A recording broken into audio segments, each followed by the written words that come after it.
Now, as simple as I want to make the process of cleaning your bike, because let's face it, wouldn't you rather be out for a ride? You need to ask yourself two questions. How much do you care about looking after your bike, and how much effort are you willing to put in? This is the best motorcycle cleaners video version 2.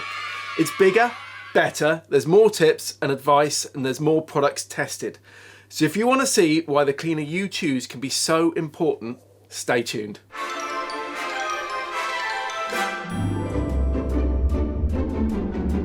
Before we get started, I need to stress that this test is completely independent. We've got no affiliated links and there's no paid promotion. Now, some of the products were sent in after I requested them and some of them I bought. We do have a rewards platform that gives our members hundreds of great discounts, opportunities and competitions. Do check that out, but it's in no way linked to any reviews. We don't take any money or offer any incentives for those promotions. But inevitably, some of the recommended products will be in there because we have so many. But there'll also be plenty that aren't. I'm keen to hear what you use to clean your bike. Let everyone know in the comments below, and I do read them all and I try to reply to everyone. But in this test, we're going to look at not just how well these products can clean, but also how compatible they are with the materials used on your bike. And to find out, we're going to be taking things to extremes. I've tested every one of these cleaners on bare steel and aluminium, painted steel, anodized aluminium, ABS plastic, polycarbonate, acrylic and chain O-rings. So I need to say a big thanks to the companies that helped me. Thanks to Evotech Performance, manufacturers of motorcycle parts and accessories who used their UK factory to cut the samples of steel and aluminium. Thanks to Accident Repair Specialist Fourth Dimension for the professionally painted samples. They also did this paint job a few years back. Thanks to Skid Marks for supplying the samples of acrylic, which are offcuts from the production of their excellent aftermarket screens. Thanks to Trail and Adventure Parts manufacturer Rally Raid products for supplying the aerosol lids used as sample dishes from their sister company Massplast Mouldings. Oh yeah, and Rally Raid made these wheels too, in case you're wondering. Thanks to aftermarket and performance parts specialist B&C Express for supplying the chain O-rings. You can find links to all these highly recommended companies in the description below. The rest of the materials I bought from various suppliers and had the anodizing done by a local specialist. Now, I didn't test chrome. This is a very hard surface that was far less likely to show any damage compared to the materials I already had. Same goes for carbon fibre. That was actually an oversight on my part, but equally, I was running out of money. So I drilled 2.5mm holes in all of the samples of the 3 different plastics, then carefully inserted a stainless steel M3 6mm self-tapping screw to act as a stress riser to highlight any incompatibilities between the material and the chemical. These weren't torqued down tight, they were simply inserted into the plastic. Remember, this is accelerated testing, trying to show the potential for damage over a long period of time, as even thorough rinsing of a bike after using a cleaner could see some trapped under damaged paint or the screen stay. Also, even metal fixings moulded into plastics can cause these same stress points. So as some chemicals cause some plastics to expand or contract when they come into contact with them, it's worth keeping in mind. Now, of course, nobody dunks their bike in cleaning fluid and leaves it to soak, but chemicals can get trapped in nooks and crevices, and the damage can be cumulative. Another danger is that a simple stone chip can allow chemicals to creep underneath the paint, so if they're not totally compatible with the metal, that small imperfection could start to spread.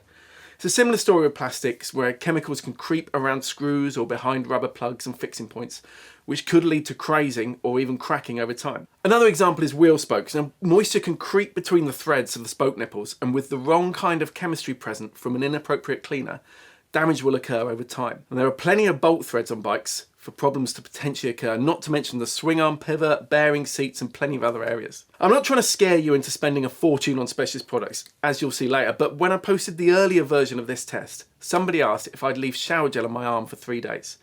It's a fair point, but I've got to say that if I knew that exposure for 72 hours to a shower gel would result in fissures in my skin or even stripping it off entirely, I wouldn't use it even for a few seconds. I'd choose a shower gel that was completely safe. What would you do? Again, let me know in the comments if you think that's legitimate. In some cases, reactions between the chemicals and my samples occurred really quickly. But even over time, I personally think that if you have a choice between a cleaning product that has the potential to cause some harm, even if it's cumulative damage over a long period, and one that's 100% safe on all surfaces, but that cleans equally as well, why wouldn't you go for that? Now let's look at the type of cleaners you might come across. We're not looking at the intricacies of motorcycle detailing here, because most people will be looking for one bottle to wash their bike, and they'll assume it's safe to use all over it. But you may well come across a bike wash, a degreaser and wheel cleaners. You might also hear of all-purpose cleaners or APCs, though this is more of a term in the huge car detailing world that's full of acronyms like this and TFR, QD, LSP and a lot more. I'm focusing on products that are specifically marketed at motorcycles in this video.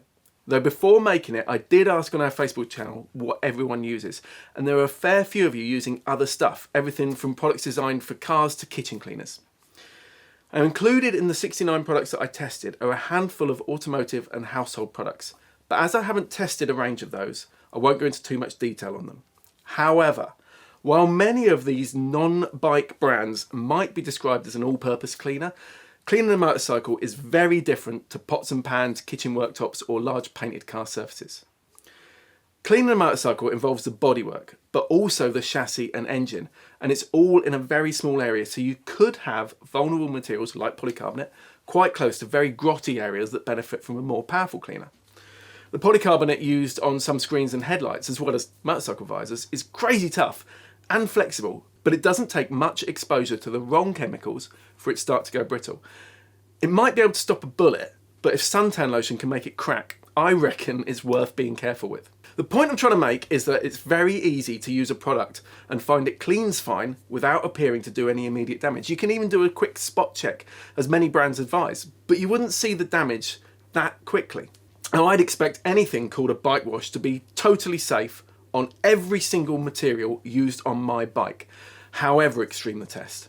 Personally, I'd prefer to find a degreaser and wheel cleaner that's also got no chance of causing any harm, but when something's clearly labelled as having one specific purpose, we can consider disregarding some of the incompatibilities. So if a wheel cleaner has the potential to crack polycarbonate, but my submersion test shows it to be safe, totally safe on anodizing, say, I'd be a lot happier using that than one of the non-motorcycle wheel cleaners that I tried that did this. This is HALT testing, a highly accelerated life test, which is a way of narrowing down the field to products that look like they should be safe on all the substrates in my test. Remember, it's up to you what you do with this data, and if you have a cleaner you love, then I'm not trying to force you to change your mind. But having said that, I did change my cleaning regime after doing all this work. Ammo 243, Motul E2 Motor Wash and Shiny Sauce all took the anodizing off my aluminium samples when immersed for 3 days. Even overnight, this is what happened to an anodized aluminium R&G crash protector when submerged, and in some cases anodizing can fade if the product is simply left to lay in a recess for a few hours. Besides the shock of Motul being so damaging to my test samples, most surprising was Shiny Sauce, which, like the other motorcycle specific cleaners, is claimed to be safe on all surfaces, but this is also supposed to be pH neutral. And my testing indicated it's actually strongly alkaline at pH 13. All three of these products are highly alkaline, and as aluminium can be easily damaged in strongly alkaline environments, the results aren't that surprising. Of the non-motorcycle specific cleaning products I used, I came across general purpose cleaners, wheel cleaners and degreasers that also strip the anodizing. So as I haven't tried a wide range of them, and don't want to single any out, be very careful of using anything not designed for bikes. It might be cheap in the supermarket or popular in its intended market, but we're looking for the 100%, no shadow of a doubt, safe product for your bike here. Ammo 243, Ammo Wheel Cleaner, Psycho Dirt Wash at 100%, Shiny Sauce and Unlimited Passion Wipes all caused some cracking around the stress risers in polycarbonate during immersion. This screw shows any brittling more obviously, but look closely at these samples and you often see the signs of damage after the plastic is flexed. This is where some of the buts start though. Psycho's cracking was one of the least prominent, but it did still occur during immersion. Ammo Pro Wheel Cleaner is not meant to be used on polycarbonate, and Dirt Wash is a degreaser, so more intended for metal parts. Also, Dirt Wash caused only a very tiny crack when used at full concentration, so while it's got some potential for harm, it's not meant to be used in that area. It's also far better than the non-motorcycle specific products I tried. In automotive and household cleaners, I found they were often extremely aggressive, even causing cracking during a second test where I sprayed the suspended sample 12 times over 4 days but didn't rinse it off after each application. Now, many of these non-bike specific products are claimed to be safe to use neat, but even at low concentrations I found some still very damaging to polycarbonate in my testing. Anyway, be careful when using any of these on or near screens or headlights, and I'd recommend not using them on helmet visors. Ammo Pro Wheel Cleaner, Unlimited Passion Wipes, Unlimited Passion Foam and Unlimited Passion Ungrease all cause cracks around the stress risers in my immersed acrylic samples. So again, the Ammo Pro Wheel Cleaner and Unlimited Passion Ungrease are both products that, if used as they're meant to be, shouldn't be a problem. Just be careful on ear screens. I'd recommend against using any of these products on helmet visors, and it's worth noting also that isopropyl alcohol and methylated spirits did the same thing. Don't put methylated spirits anywhere near your motorcycle. It's the only one in this test that damaged professionally applied automotive paint. None of the products in my testing caused any damage to the ABS plastic, and only Unlimited Passion's Thunderbolt wipes showed any significant issue with causing swelling to the O-ring, which wasn't surprising given that it has acetone in it. Equally, you're unlikely to be getting that on your O-rings, but do be careful around rubber. So that just leaves the bare steel, and here I did see some noticeable marring. Magnetite, an oxide of iron, was deposited on some during submersion, and others had marked staining at the waterline. But overall, the most significant impact was caused by the tap water we used to rinse our bikes off with. Notably, some of the non-bike specific cleaners caused some etching on steel. Now let's not forget the most important material though, our flesh. While I didn't encounter any strong acids in this test, a strong alkali can cause serious harm to your skin and eyes, so be careful not to let any spray blow back into your face. Be particularly wary of cleaners with a pH value of 13 or 14. That soapy feeling with some cleaners can be the first sign of harm to your flesh. So back to the example of the threaded spoke nipples, and I'm not the only one who's doing testing like this outside of a lab. A few years ago, SM Pro and its sister company, Central Wheel Components, carried out an immersion test much like mine, but over weeks rather than days. Now, director Dom Harding told me that they knew there were plenty of cleaning products out there that were used all sorts of harsh chemicals. So they left anodized aluminium parts in various solutions. He told me it was an excellent way for them to prove material compatibility. After the safety testing, I needed a way to consistently test cleaning performance, so I created a mock dirt. I coated 70 A5 sheets of polycarbonate with 3 different substances.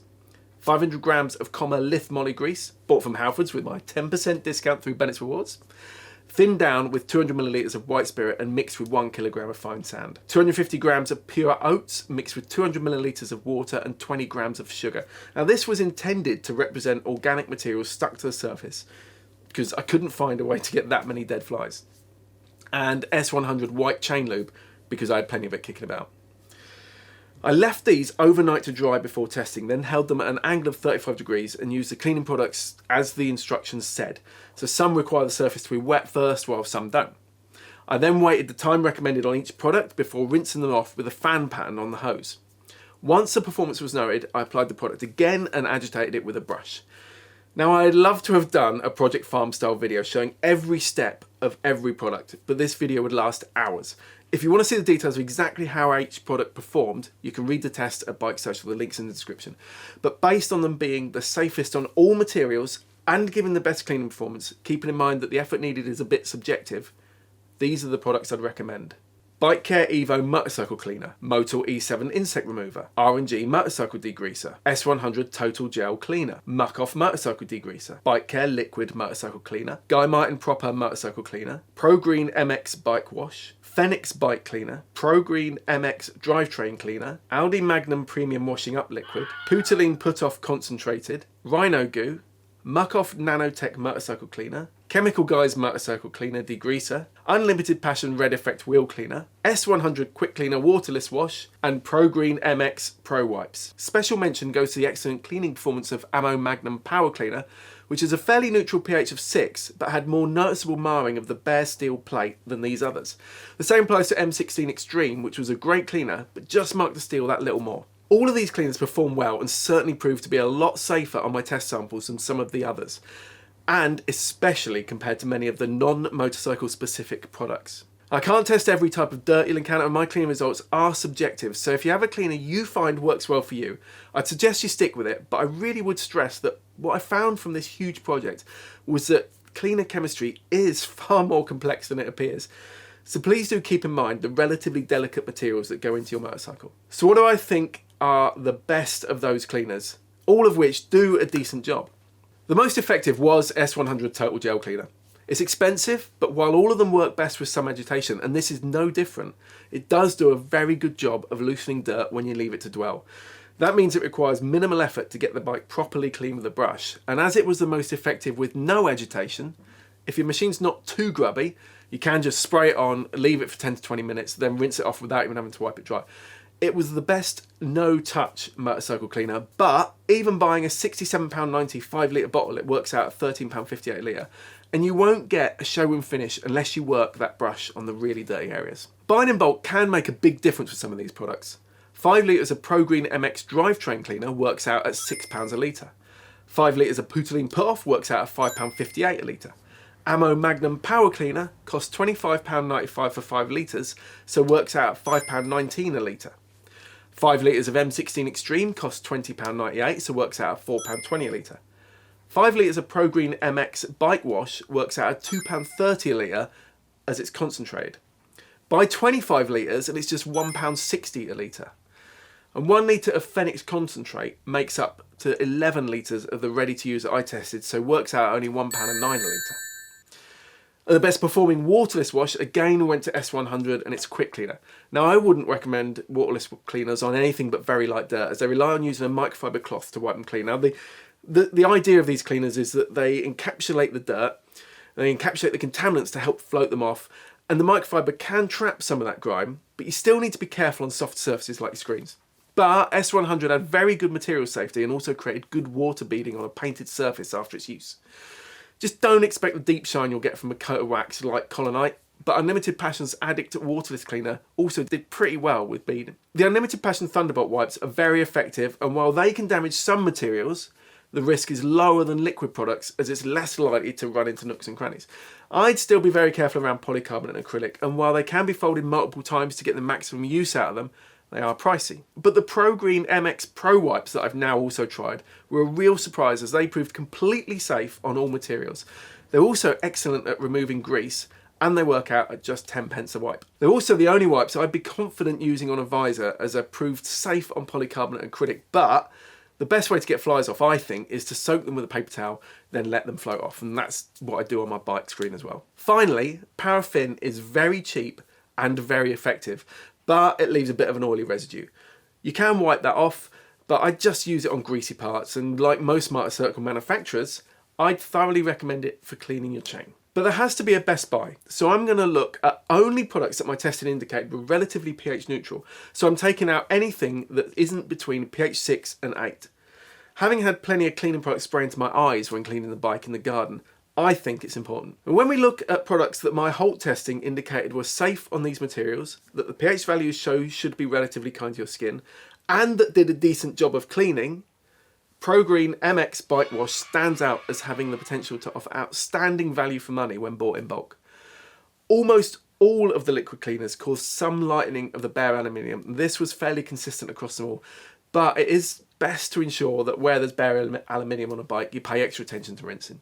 Having said that, a special mention goes to Phoenix Bike Cleaner, which really was impressive. It's slightly alkaline with a pH of 9, but far less of a concern than those up in the 12s to 14s. For that reason, it's going to edge in with the best buy. As I've said though, the cleaning test is to some extent subjective. So all of these products are ones I'd recommend you give a go. Try them, see what you think works best for you. But do it safe in the knowledge that you're unlikely to cause any problems. You may well find that the grease you're taking off could use a more powerful degreaser, but hopefully this video has given you plenty of options that you can be confident won't harm your bike. Now, it was out of the scope of my test to find which of these left the best shine with no further work, and some of these products do promise a good finish or even a streak-free one with no drying. And degreasers won't be doing that, but again, find the one that works best for you. There is one more best buy though, and it's the one that will cause the most controversy. It won't leave a glossy finish as it's more of a degreaser, but it's got a very good material compatibility and works out at just 14p a litre, even when you buy just half a litre for 75p. Aldi Magnum Premium Washing Up Liquid. Now this is the only washing up liquid I tested as I picked it up while shopping, but it proved very worthy of an award. Now I can hear the cries from detailing forums right now, and a lot of people worry that washing up liquid contains salts that will cause your bike to rust. So I spoke to Professor Bob Eden, PhD, because he's got a master's degree and a doctorate in corrosive science and engineering. This is what I learned.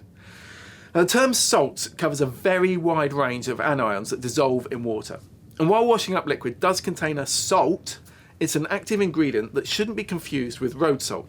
So some anions, like chloride, sodium chloride is table salt, can pit metals, while others, like chromate, protect metals but they damage the environment.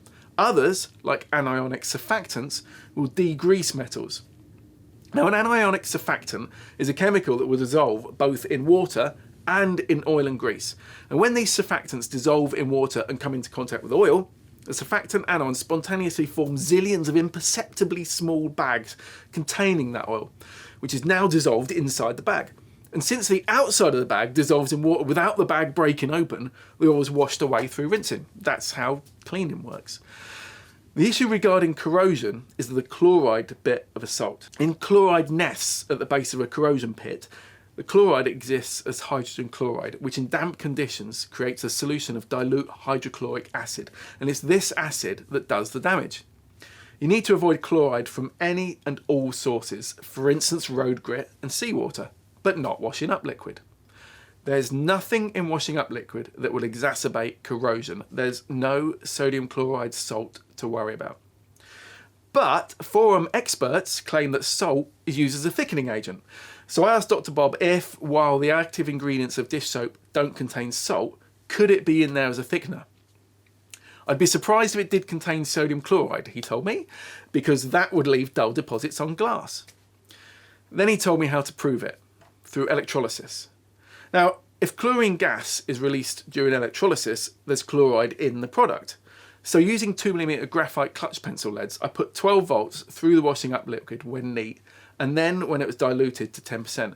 And I did the same with this 5% road salt solution that I use for corrosion testing. Now the stench from the salt solution was horrible. Oh shit! The chlorine hits you straight away. It was nasty. But there was none of that at all from the washing up liquid, however hard I sniffed it. Yeah, Mr. White! Yes, science! So there really is no salt in this washing up liquid. It's safe to use. But I knew there'd still be arguments, so despite running the immersion tests and speaking to a true expert and conducting an electrolysis test, I also set up a quick project in the warmth of our airing cupboard. One large plastic box had a sheet of steel in that I sprayed with 10% washing up liquid solution. The other box had a sheet that I sprayed with plain tap water. After 48 hours, the results were pretty clear. The water that we use to rinse our bikes off after washing causes more rust than the dish soap mix. I did also test whether washing up liquid removes wax, and if I worked it hard enough, it did appear to start reducing a layer of colonite. So you'd need to re-wax your bike, but many other cleaners do this too. Remember, cleaning a bike isn't about tickling the paintwork with unicorn tears applied with golden goose feathers. We're cleaning a chassis and an engine as well. There are some great products out there, but my testing has shown that using the wrong chemicals has the potential to cause real harm to your bike over time.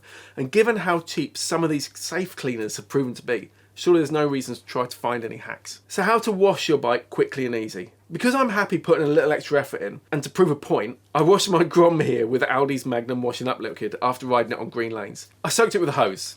I sprayed on my wash, in this case 10% washing up liquid solution from this bottle, agitating it with a Vican brush, which you can find in an unaffiliated link in the description. Keep the brush rinse clean so you don't rub any grit into bodywork, but ideally use a wash mitt or microfiber on the paintwork like this one. On the really grotty bits, I use Muc-Off's degreaser because it works well and it smells nice.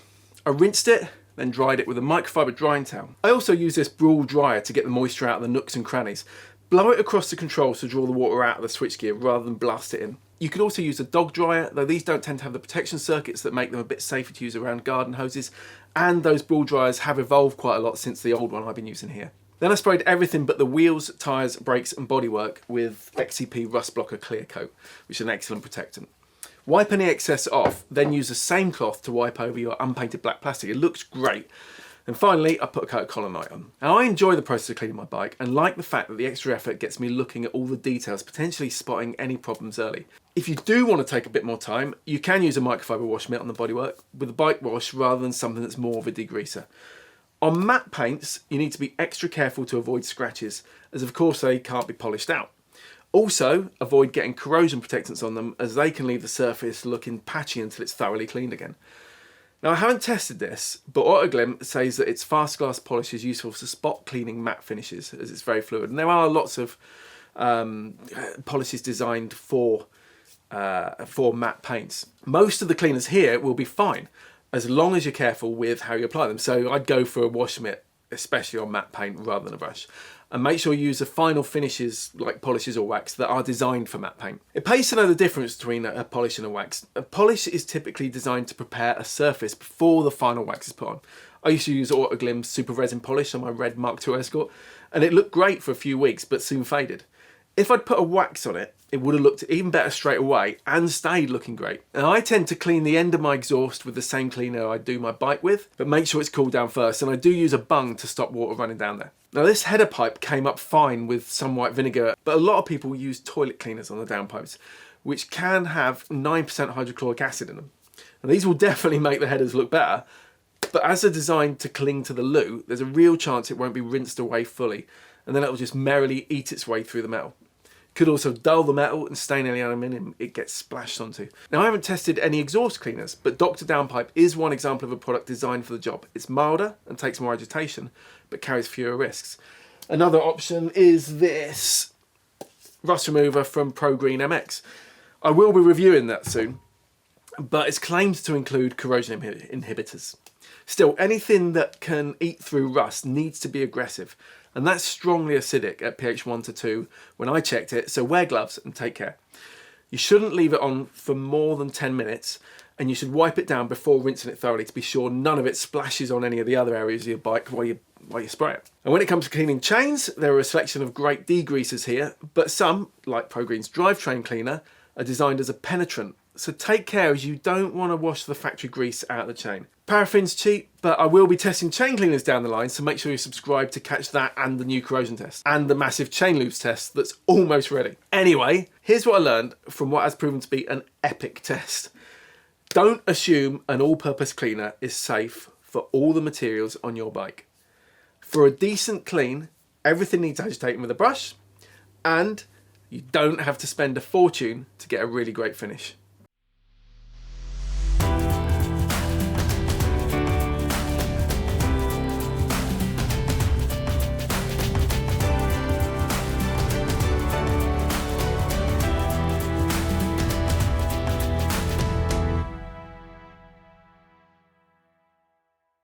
Taking that old video down and posting a new one obviously isn't ideal, but there were ways I could make this in something I thought worked better and was more useful.